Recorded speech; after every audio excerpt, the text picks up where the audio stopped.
Do you remember the 70s? If, like me, you went through your teen years back in the 1970s, it was a time of wonderment, and in this video I'm going to take a quick look back at those golden years. Thanks to the channel subscriber Dave King for giving me the idea to do this. Let's go back in time.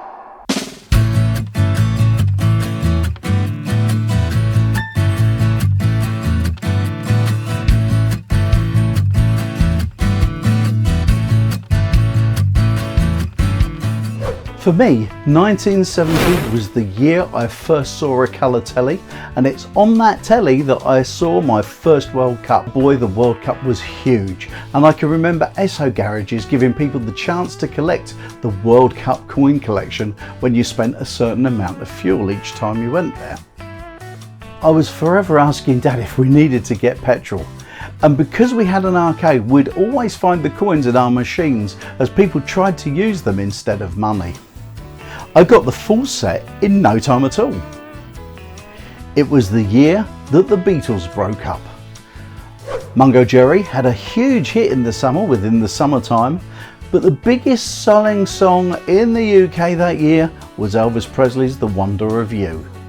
In fashion, hot pants were the new craze, so there were plenty of legs on show as more and more girls and women got into them. 1971 saw a new currency in Britain as we converted to the new decimal currency in February.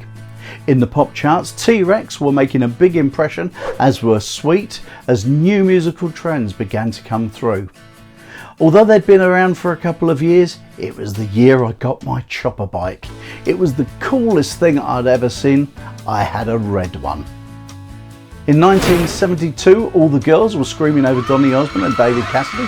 Personally, I couldn't stand either of them. It was all about Slade and Alice Cooper singing Schools Out to me. The big thing that year was the Munich Olympics, with Mark Spitz winning 7 gold medals and Olga Korbut in the floor gymnastics. But it was all overshadowed by the killing of 11 of the Israeli team by Palestinian terrorists in the competitor village. While most people were watching the Waltons that year, I was taken in by David Carradine in the series Kung Fu. My sporting highlight of 1973 was watching Sunderland from the 2nd division beat the mighty Leeds United in the FA Cup. During the 1970s, FA Cup final was the day I was glued to the telly. As a football loving kid, the whole day used to be a joy of no matter what teams were playing, as TV companies made the day of the occasion. Whilst the big film that year was The Exorcist, I was more interested in watching Kojak. Bell bottoms were a big thing that year, and platform shoes were becoming popular. I can remember watching a news item where a girl had broken her ankle after falling over because the platforms were so high. And by now I was no longer recording music onto a reel-to-reel tape recorder, because by 1973 I had my Philips cassette recorder. 1974 was the year I dislocated my shoulder, broke my wrist, 2 fingers and my elbow on an end of term school trip to Breandown. It was also the year I went away to boarding school. At that time it was the worst year of my life, but even then the music was making my life better. Shawadi Wadi, Mud and Susie Quattro were storming up the charts, and glam rock was a big thing. When I could get any time in the town of Bath from my school, I would always head to the Wimpy Bar. A Wimpy grill followed by a Knickerbocker glory, and I was on cloud 9. In 1975, as unemployment in Britain hit 1 million and Lord Lucan went missing, I was a fashion god in my flared jeans and cheesecloth shirt. Later that year I bought a pair of brown Oxford bags and hit my all-time low in fashion. Luckily, there are no surviving photos. The Bay City Rollers were topping the charts with their biggest hit that year, Bye Bye Baby, a cover of the old Four Seasons classic, and 40 Towers was becoming a cult classic on our tellies. 1976 was that long hot summer, and I can remember being in the arcade watching all the holiday makers each week, starting off their week white and changing colour as the days went by. Halfway through the week there'd be salmon pink, and by the end there'd be brown and peeling. As for me, Because I was looking after the arcade every day, I stayed a whiter shade of pale.